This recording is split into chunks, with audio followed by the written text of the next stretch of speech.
Hi guys, in today's Tech Thursday, we're going to show you how to highlight and select and highlight verses in the Bible app.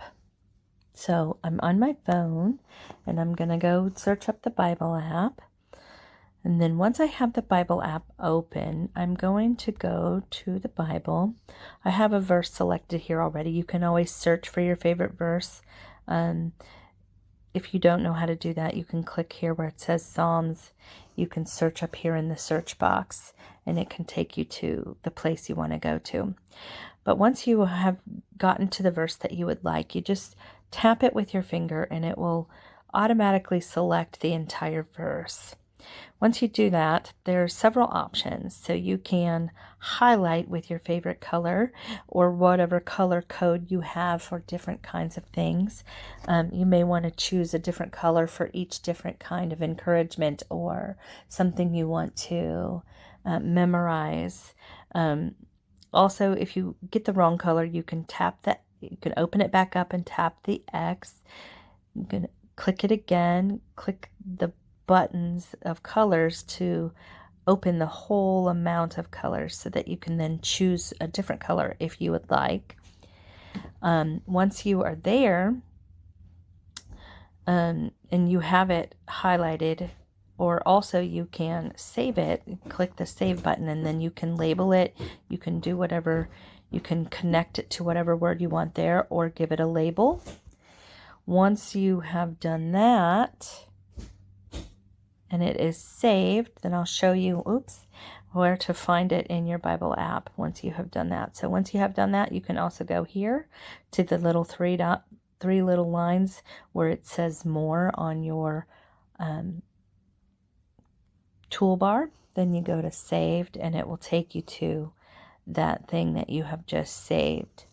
Now, beyond that, when we go back over here to the Bible, take us back to this verse.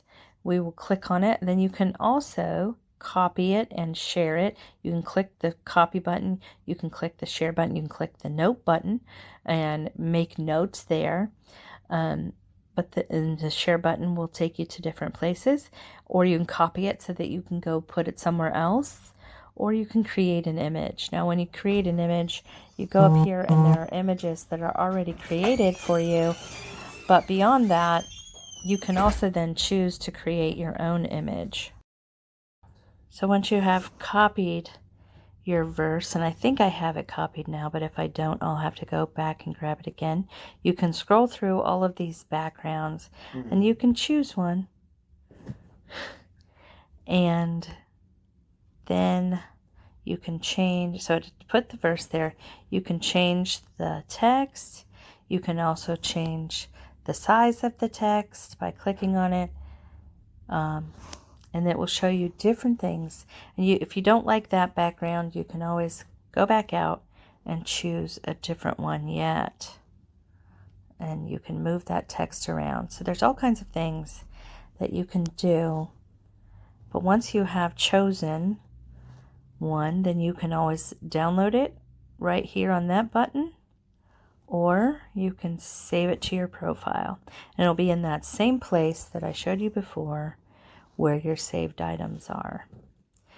But if you download it like to your phone, then you can use it on Facebook or in a scrapbook that you use online, whatever it is that you want to do with it.